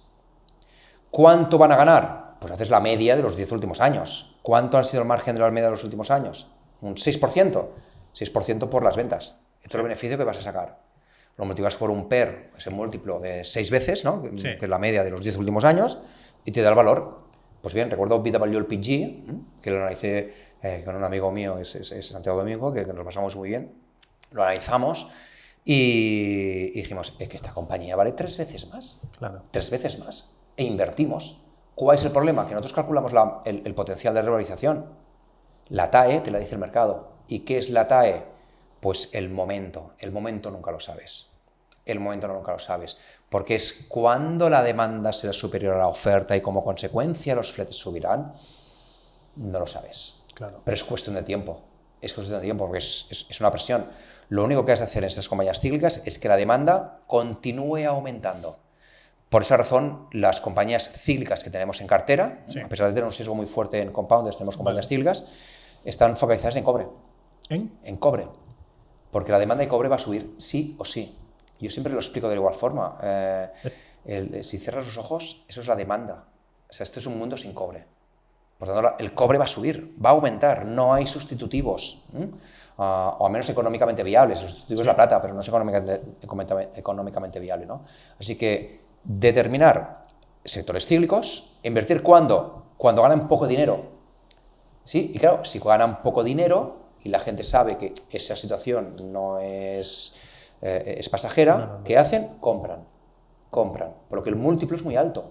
Claro. Con lo que contraintuitivamente las compañías cíclicas las has de comprar cuando los múltiplos son muy altos y las has de vender cuando el múltiplo es muy bajo, cuando están ganando muchísimo dinero, cuando los retornos sobre el capital empleado son de doble dígito, cuando se está hablando que en la industria todo el mundo está añadiendo capacidad, fuera. ¿Sí? Así que cuando en compañías cíclicas, cuando escuches que se añade capacidad y se añadir capacidad se premia, fuera. Has dado un consejo magnífico. Ahí es muy importante, igual que decíamos al principio del tiempo, a la hora de la inversión, que es muy importante también la diversificación. ¿Cómo recomiendas diversificar a esta persona que comienza a invertir o que ya está invertida? Pues primero es ordenar tus ahorros. Siempre hay necesidades a corto, medio y largo plazo. Vale. Estamos hablando de la parte de largo plazo, que es la bolsa. Sí. Así que si nos vamos a la bolsa, esa parte de largo plazo, luego si quieres entramos en los otros dos grupos. Sí. En la parte de largo plazo, diversificar. Oye, primero por índice. MSCI World, el mundo. Bien. Sí, el mundo. Habrá una parte del mundo que crecerá. ¿Sí? O sea, seguro, seguro. De tal forma que el mundo.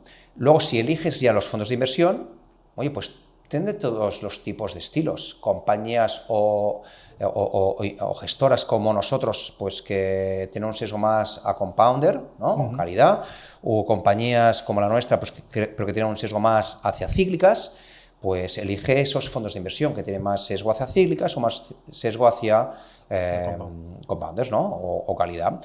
¿Por qué razón? Porque las modas son pasajeras y son anuales. Si hay un año que las compañías cíclicas a todo el mundo les gusta, subirán más que las compañías de crecimiento estable, ¿no? Y otros años al revés, ¿vale?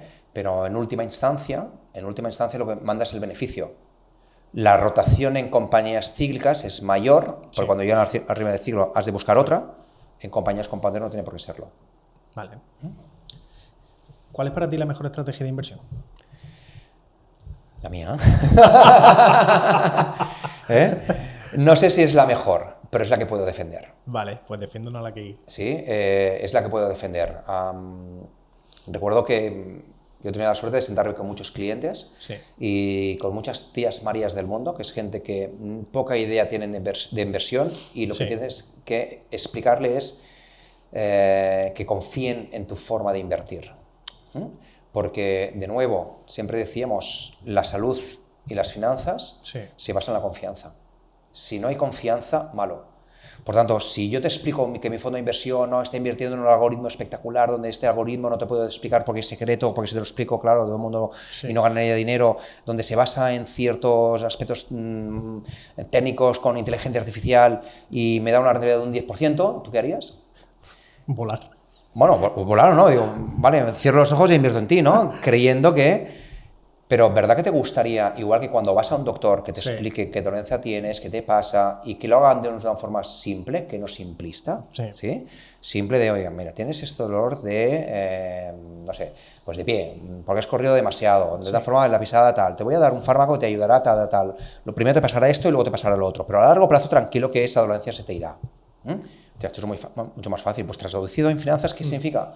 Compañías compounder, compañías de cierta calidad, y te puedo decir, oye, no sé lo que va a hacer la bolsa, pero invertir en Thermo Fisher, invertir en Fagron, invertir en Atalaya Mining, invertir incluso en Grifols, invertir en IDEX, invertir en compañías de cierta calidad. Si te explico el modelo de negocio, qué es lo que hacen, cómo lo hacen, por qué lo hacen, su riesgo y su crecimiento, o sea, a mí me da tranquilidad.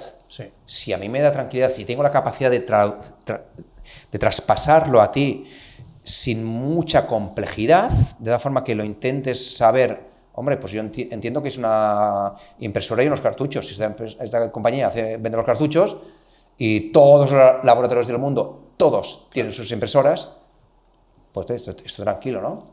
Pues ese es el estilo que estoy cada vez más tranquilo, que ha sido una evolución, ¿eh?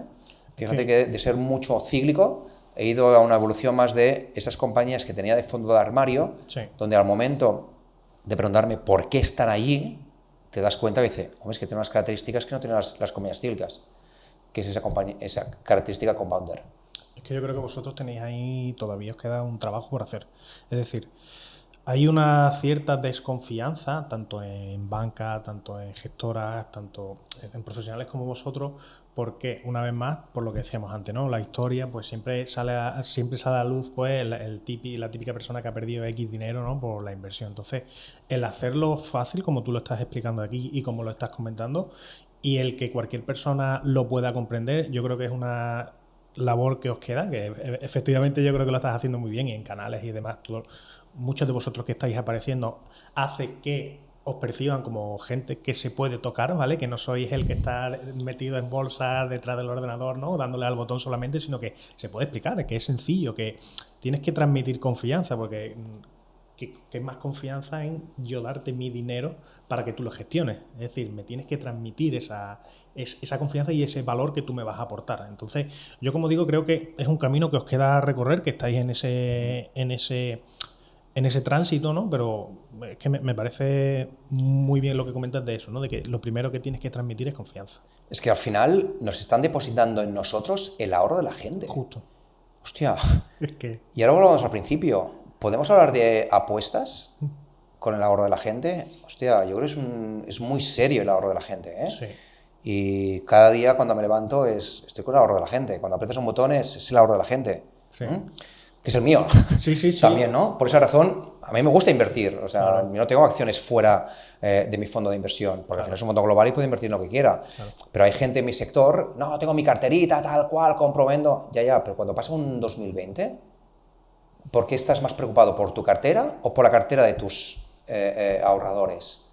Bueno, si yo tengo mi cartera donde están los ahorradores, voy a intentar hacer lo mejor posible para mi cartera, que al mismo tiempo es la cartera de los ahorradores, ¿no? De tal forma que lo que siempre se dice, que el egoísmo se convierte en altruismo. Yo soy egoísta porque quiero hacer lo mejor para mi cartera, pero al mismo tiempo, como está la cartera invertida donde está la gente, me convierto en altruista e intento hacer lo demás para los otros, ¿no?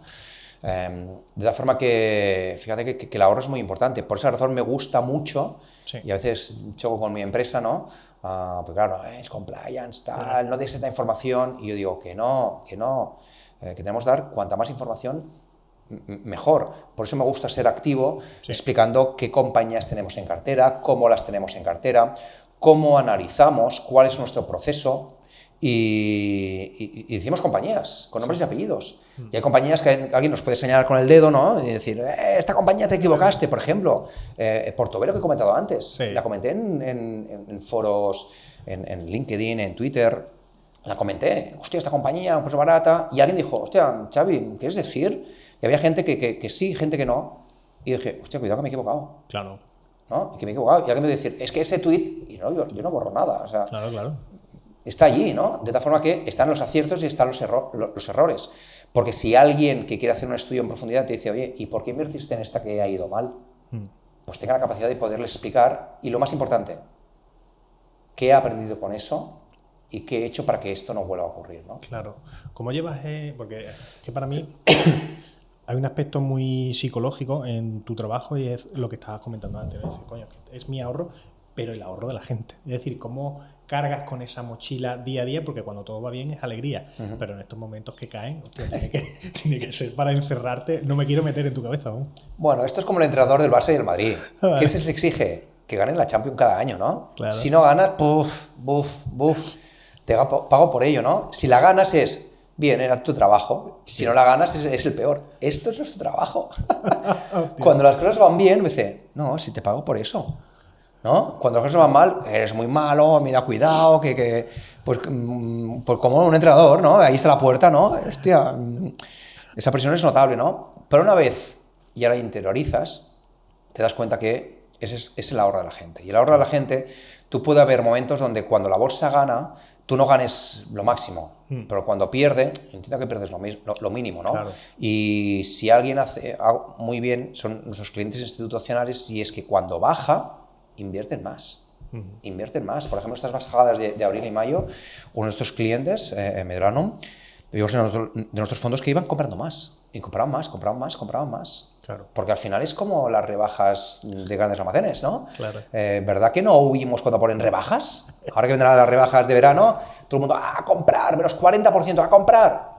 Perdona, ¿me están ofreciendo Thermo Fisher a un menos 40? ¿Me están ofreciendo Inditex a un menos 20? Que dámelo todo. Claro. Que dámelo todo, o sea, ya subirá, ya subirá. Ha puesto un símil que va muy acorde a nuestra profesión. Nuestra profesión es lo mismo, ¿no? Cuando ganas el juicio es, coño, era tu obligación ganarlo. Claro. Pero cuando lo pierdes, que eres muy malo, que hay que ver, qué tal. Entonces, Claro. es decir, me he visto un poco asemejado a tú. Antes no quería hacerlo, pero ahora cuando lo has comentado digo, hostia, es que a nosotros realmente nos pasa algo parecido. Claro, y la gente confía en ti, en plan, oye, que yo creo que mi verdad es esta, ¿no? Claro. Y vosotros tenéis el trabajo importantísimo de tener, bueno, Sí. su verdad puede ser esta, pero esto es una opinión. Claro. El hecho es las leyes, el hecho es lo que dictamine el juez Claro. después, ¿no? ¿Qué hábitos tienes asumido fuera de lo financiero que te mantienen en tu día a día? Un hábito... Ahora un paréntesis. Hablando de hábitos, Vale. el libro de hábitos atómicos lo recomiendo muchísimo. Sí, lo he leído. Bien, cierro paréntesis. Hábitos fuera del ámbito financiero. Lo que, si quieres podemos entrar. El deporte. Bien. El deporte. Cuando no tengo clase, intento todos los mediodías hacer algo de deporte. Y si alguna vez tengo alguna comida empresarial con alguna empresa o alguna comida con un cliente, siempre pregunto si se puede aplazar, ¿no? Sí. Y siempre me gustan o bien a primera hora o bien a última hora, porque las horas intermedias de la típica reunión de las 11 de la mañana te rompe toda la mañana, ¿no? Entonces, lo que busco es ese mediodía con el deporte, porque me gusta correr carreras, Bien. desde de pie, ¿no? Vale. ¿Haces maratón? Medias maratones, Vale. me gustan mucho, carreras en bicicleta, Vale. le doy mucho la bicicleta de montaña y la de carretera, y luego una disciplina que mi deporte de pequeño fue el nadar, Vale. así que uno a las 3 y hago triatlones, ¿no? Qué bueno. Escala olímpica, ¿no? No hago Ironmanes ni locuras, me gustaría hacer una media Ironman, Vale. pero para ello, ¿qué implica? El paso a paso, ¿no? Hay un proverbio chino que dice, para andar 10.000 kilómetros has de empezar por el primer paso. Claro. Así que intento hacer eso manteniendo ese deporte porque realmente nuestro trabajo mentalmente me ayuda muchísimo. Así que la rutina es esta Sí. y la rutina antes de ir a dormir es leer. Lo malo es que leo libros de economía. que es poca novela leo, ¿no? Claro. Leo novela, pero me gusta tanto Claro. mi trabajo que leo cosas de economía, bibliografías de empresarios, por ejemplo, también. ¿Consigues desconectar cuando estás haciendo el deporte o sigues con el run diario? Sí, intento desconectar. Bien. Sí, lo que pasa es que depende. O sea, al mediodía sí que desconecto porque suelen ser sesiones, pues no sé, spinning, ¿no? O nadar o correr, ¿no? Que son de 30 a 45 minutos, ahí sí que desconectas mucho. Cuando hago tiradas largas en los fines de semana, que son 2-3 horas, 4 en función de si me estoy preparando una cosa u otra, pues al final la cabeza a veces sí que te da, ¿no? Y a veces te da para decir, oye, que tampoco ha pasado nada esta semana por la bolsa caer, o le voy dando, ¿no? Le voy dando. Normalmente debo hacerlo cuando corro. Vale. Porque a veces lo he hecho yendo en bici, en la de montaña, y sí, encontrarte una raíz y ¡hostia! Y tener un susto, ¿no? Así que sí. Pienso, pero pienso en el trabajo, pienso en el aspecto personal y es mi psicólogo el deporte. Sí. Mira, te he escuchado decir que el éxito es rodearte de gente que te hace mejor. Sí. ¿Qué criterios utilizas para elegir a esa gente? Que tenga ganas. O sea, no elijo el mejor currículum, elijo la mejor persona Sí. y la persona que tenga motivación. O sea, en toda mi trayectoria laboral, y creo que en la tuya también, y en la gente que nos escuche también, Sí. hay poca gente que dirías, si montase una empresa trabajaría con este y este. Hay pocos, y seguramente te sobran dedos de una mano. Sí. ¿Qué características tiene esta gente? Gente que suma Sí. y gente que te empuja. O sea, yo he avanzado mucho más trabajando con gente que me empujaba, que me debatía. Xavi, ¿pero esta inversión qué es decir? ¿Sí? Recuerdo, antes he comentado de Santiago. Santiago, Sí. llegamos a tener esto. Yo lo contraté, aparte de tener un currículum brillante, primera porque en la entrevista me la encontré una bellísima persona, una buena persona, gente que suma, no gente que resta. Sí. La gente que resta es que esto no sé qué y esto no sé cuánto. Y gente que, con preguntas que le hacías, te dabas cuenta que le gustaba lo que yo le estaba ofreciendo, ¿no? Sí. ¿Esto qué significa? Que no tiene un horario de trabajo, tiene un hobby. Sí. Cuando tú encuentras gente que su trabajo es un hobby y además intelectualmente es mucho mejor que tú, con Santiago me pasaba, me debatía cosas, Xavi, pero ¿qué decir que esto? Entonces, ¿cómo lo solucionamos? Los viernes en la tarde nos juntábamos, pizarra en blanco, que como profesor me gusta mucho tener una pizarra, y empezábamos a filosofear. Toda esa clasificación de compañías compounder vino porque decíamos, hay compañías que son fondos de armario. ¿Por qué? Miramos Peter Lynch, hace una clasificación, ya, pero esta clasificación no es del todo correcta. ¿Qué podemos hacer con esta otra clasificación? Sí. Y nos retábamos intelectualmente, ¿no? De tal forma que esto te permite ser mucho mejor que yo. Claro. Y teóricamente era mi número 2, pero que me da igual. Es que me da igual que sea número 2. Hay mucha gente que no, el número 2 lo chafas, no, esto he sido yo. No. Que no. O sea, es al revés. Es al revés. O sea, únete de la gente mejor que tú. En especial en los primeros trabajos. Claro. Y absorbe lo máximo, lo máximo, lo máximo, lo máximo. Y si no puedes, las redes sociales son activas. Claro. O sea, intenta contactar con alguien mejor que tú, rétale intelectualmente. O sea, es que es lo mejor de mí lo he dado cuando tengo un equipo muchísimo más potente que yo. Claro. Para una persona que quiera dedicarse profesionalmente a lo que tú haces, ¿qué formación le recomiendas hacer? Primero, me da igual la carrera que vengas. Ingeniería, económicas, da igual la carrera. Da igual. Porque incluso un ingeniero o un abogado, ¿sí? Puedes tener ventajas competitivas respecto a alguien como yo que dice económicas. Segunda, la diferencia entre gente que se quiere dedicar a ello y yo son las horas de vuelo. Vale. Pues empieza a volar. Lo bueno de ahora es que empieza a volar. ¿Y qué significa volar? Significa empezar a analizar compañías, empezar a leer libros, todos los libros que puedas, de todos los inversores que puedas, de todos los aspectos, desde economía hasta finanzas. Lee las cartas que escribimos los gestores, los españoles y los internacionales. Sí, hay webs que te recopilan todas esas cartas. Sí. Pues empápate. Empieza a analizar. Una vez hayas leído, empieza con tu Excel, página en blanco, cuentas anuales, día del inversor, lo escuchas, son 4 horas o 3 horas, las que sean, y lo vas escuchando, y empieza así. ¿Por qué razón? Porque esto es la preparación. Ahora te falta la oportunidad. La oportunidad, ¿dónde aparece? Cuando tu formación, que es una formación continuada, sí. Que es continuada, yo continúo formándome, sí, me continúo formando y veo que necesito muchísimas horas para poderme formar lo que quisiera formarme en ciertos aspectos. Has de formarte, pues, por ejemplo, con el CFA. El CFA ayuda, ¿no? Sácatelo. El inglés, por supuesto, es de ser bilingüe. No te digo un nivel de bilingüe para hablar con la reina, ¿no? Pero sí de leer, oye, cuentas anuales, entender tener una conversación profesional con alguien. Sí. Si no lo tienes, vete a Estados Unidos. 6 meses, 4 meses, 5 meses, me da igual. A estudiar inglés. Volverás, y esto será como la bicicleta. Claro. Nunca se te olvidará, ¿no? Entonces, formación. Tú mismo por tu lado. Formación reglada, CFA, por ejemplo. Sí. Una vez lo tengas, espera la oportunidad. Pero no la esperes, búscala. Hoy día a mis alumnos del máster les digo, pero si tenéis ¿cómo se llama? Las aplicaciones estas de citas, sí. El Tinder de la vida, pero profesionalmente hablando, claro. Tenéis LinkedIn.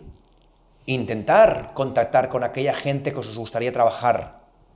¿Sí? Todos somos personas. Yo recibo gente que me dice, me gusta y tal, ¿te importa que te robe 10 minutos? Hostia, si tengo tiempo, le digo, oye, pues sí. O si no, les digo, oye, pues mira, habla dentro de X tiempo, ¿no? Y todos dicen, oye, me gustaría trabajar contigo. Pues nosotros, al final, nuestra política de contratación es bastante rígida y limitada, ¿no? Porque al final ya tenemos un tamaño lo suficientemente bueno. Claro.